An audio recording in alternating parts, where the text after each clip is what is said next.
Angalia milima kisha natupa story. Asema nimezoea kuvuka hii milima mara nyingi sana.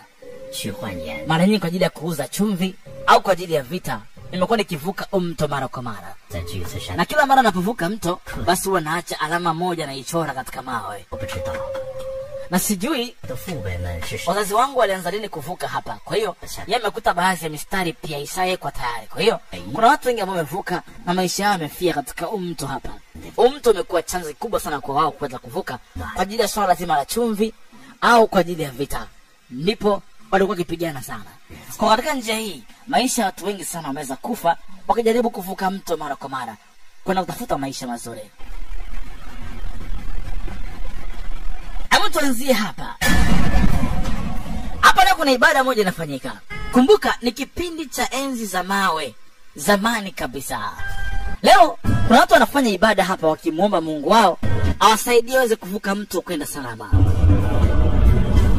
Ibada ilikuwa ikifanyika hapa ni ibada ya kumuomba Mungu wao awasaidie waweze kuvuka mto wakiwa salama. Kwa sababu kipindi hicho palikuwa hakuna mashua wala hakuna mtumbwi.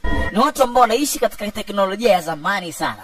Basi hili kabila la Chuson linaishi kando kando kabisa ya mto mmoja mkubwa sana. Na kila mara wakijaribu kuvuka mto, basi wanakufa watu wengi sana na lazima wavuke. Wanavuka kwa ajili ya kutafuta maisha mazuri. Basi wanafanya ibada kisha wanamtoa mtu mmoja kama sadaka. Chaki, mto wenyewe ndio huu. Mto umekuwa mto mkubwa sana. Mtu kuvuka lazima sadaka iweze kutolewa. Miungu ipokee mtu mmoja ndipo iruhusu waweze kuvuka. Basi kabla ya kuvuka, basi mtu mmoja anawekwa pale kama mwanamke kama huyu. Huyu mwanamke kajitolea kuvushwa hapa. Kwa hiyo amejitolea kuwekwa hapa. Na akivuka, akifa basi ni sadaka kwa miungu. Inapokea sadaka. Unaona? Mto una mawimbi sana makali. Unaona? Mwanamke kama huyu kazama na akafia hapo. Huyu mwanamke ni kama sadaka. Kuiomba miungu iwaruhusu kuvuka. Miungu ya Yusong, pokea sadaka yetu. Tunahitaji chumvi kwa kijiji.